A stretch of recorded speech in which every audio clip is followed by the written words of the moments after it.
जो है ये गाया जाता है और इतिहास बहुत गौरवशाली है। और उसके अभी हम काम करते रहे हैं। हमें ऋग्वेद में शनि नामक 3 जाति का वर्णन मिलता है। उसी वंश में चलकर महाराजा शूरशणी ने शूरशणी गण की ये स्थापना की थी।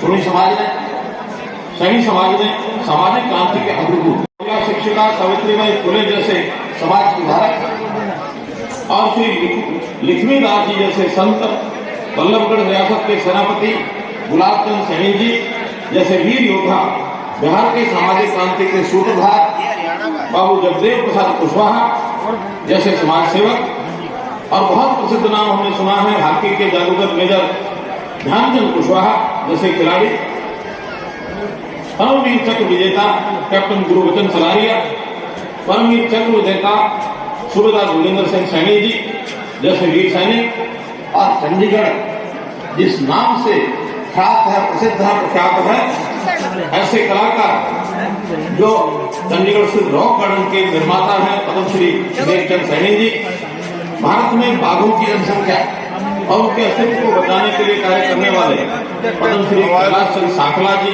जैसे वन्य प्राणी संरक्षक, ऐसे अनेक महापुरुष अपने समाज में ऐसे हुए हैं। हमें अपने इन जो महापुरुषों का, वीरों का, इनकी जब जीवनी पढ़ते हैं तो वास्तव में माथा ऊंचा होता है, गौरव से हम अपने सीने को चौड़ा करते हैं। स्वतंत्रता आंदोलन में भी सैनिक समाज का बहुत बड़ा योगदान रहा। आजाद हिंद फौज में सेनानी सरदार महेंद्र सिंह सैनी और अजीत सिंह सैनी जैसे सेनानी इसी समाज ने दिए। वास्तव में देश का इतिहास इन सेनानियों का और हमारी आजादी के आंदोलन से भरा पड़ा है। 1857 की पहली जो स्वतंत्रता की जो लड़ाई थी उस समय समाज के वीरों ने कितना बड़ा योगदान किया है।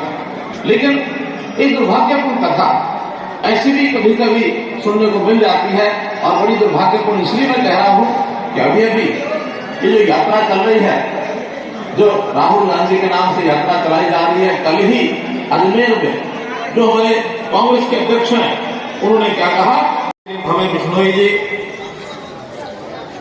डिप्टी स्पीकर साहब श्री रणवीर गंगवा जी और उत्तर प्रदेश से पधारे हुए हमारे वहां के मंत्री श्री जसवंत सैनी जी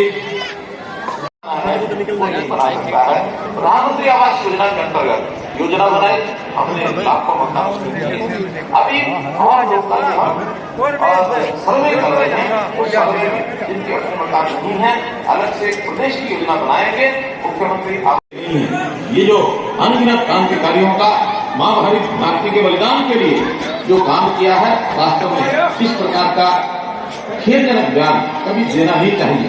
देश की आजादी में बहुत बड़े क्रांतिकारियों का, वीरों का योगदान रहा है। हम सबको इतिहास के साथ खिलवाड़ नहीं करना चाहिए, हमको सबको याद रखना चाहिए, सबके प्रति आदर का भाव ऐसा ही हमको लेकर के चलना चाहिए। वास्तव में सैनिक समाज ये बड़ा बहादुर समाज है।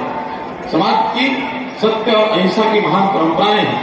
पूर्वजों ने दया, धर्म और त्याग के ऊंचे आदर्श ये ऐसे काम किए हैं। समाज की एक बड़ी आबादी महाभारत से पहले भी खेती-बाड़ी का काम करती रही है। वास्तव में राजा कुरु ने जब कुरुक्षेत्र में हल चला करके खेती का काम शुरू किया था, उस समय भी बड़ी संख्या में सैनिक समाज उस क्षेत्र के अंदर पहले से खेती-बाड़ी का काम ही करता रहा। जैसा आप देखते हैं कि देश के नव निर्माण में सैनिक समाज के योगदान बहुत प्रशंसनीय है। जैसा हम जानते हैं आजादी के बाद यानी एक प्रकार से पहली जो हमारे महिला शिक्षिका है जिनको हम बहुत आदर से याद करते हैं, ऐसा नाम भी ये शिक्षिका सावित्रीबाई फुले जी के नाम से और ये उस समय आता है। इस प्रकार से जो मैंने पहले जिक्र किए हैं ऐसे महान पुरुषों में जो शिक्षा के बारे में विचार है वो बहुत ही एक प्रकार से सराहनीय है। एक आधुनिक और एक विकसित हरियाणा को बनाने के लिए आज हरियाणा में भी बहुत सी संस्थाएं जो काम कर रही हैं और इसलिए हमेशा मेरे मन में कभी कभी सैनिक